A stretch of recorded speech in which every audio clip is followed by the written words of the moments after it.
ஆவியானவரையும் நாங்கள் வரவேற்கிறோம் அப்பா. புதிய நாளுக்காய் உமக்கு நாங்கள் நன்றி செலுத்துகிறோம். சங்கீதம் 143. அதிகாலையில் உமது கிருபையை கேட்க பண்ணும், உம்மை நம்பியிருக்கிறேன். நான் நடக்க வேண்டிய வழி எனக்கு காண்பியும், உம்மிடத்தில் என் ஆத்துமாவை உயர்த்துகிறேன். கிறிஸ்துக்குள் பிரியமானவர்களே, ஆண்டருடைய சமூகத்தில் ஒவ்வொரு நாளும் நாம் கடந்து போகும் பொழுது ஆண்டருடைய கிருபையை கேட்க பண்ணும்படியாய் ஆண்டவராக இயேசு கிறிஸ்துவை நம்பி நம்ம இருக்க வேண்டும். சின்ன விஷயமா இருந்தாலும் பெரிய விஷயமா இருந்தாலும் கர்த்தரையே பிடித்து கொண்டு கர்த்தரையை சார்ந்து கொண்டு ஆண்டவரின் நாமத்தில் விசுவாசித்து ஆண்டவரை நம்பி கொண்டு இருக்க நமக்கு அவருடைய கிருபை தேவை.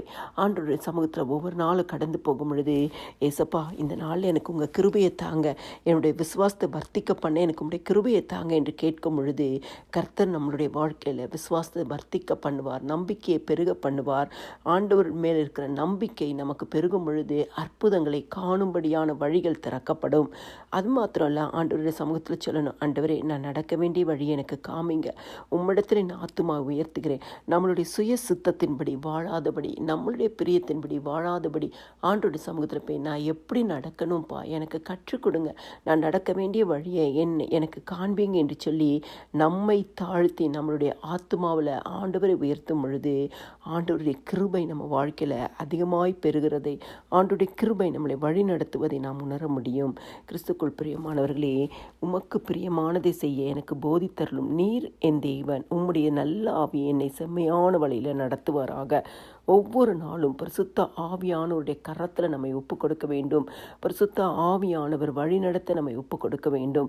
நம்மளோட வாழ்க்கையில் பரிசுத்த ஆவியானவருடைய வழிநடத்தின்படி நடக்கும் பொழுது கர்த்தருடைய ஆவியானவர் அந்த நாளுக்குள்ள ஆசீர்வாதத்தினால் நம்மளை நிரப்பி நம்மளுடைய எல்லா இக்கட்டின் சூழ்நிலை, நெருக்கத்தின் சூழ்நிலை, பாடுகளின் சூழ்நிலை, சத்ருவின் வலைகளிலிருந்து நம்மளை விடுதலையாக்கி நம்மை நேர்த்தியாய் நடத்துகிற தேவன்.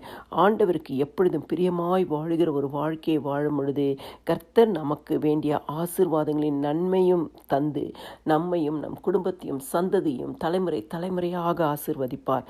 எல்லா துதியும் கனமும் மகிமையும் ஸ்தோத்திரமும் என் ஆண்டவராகிய இயேசு கிறிஸ்து ஒருவருக்கே செலுத்துகிறேன். ஆமேன்.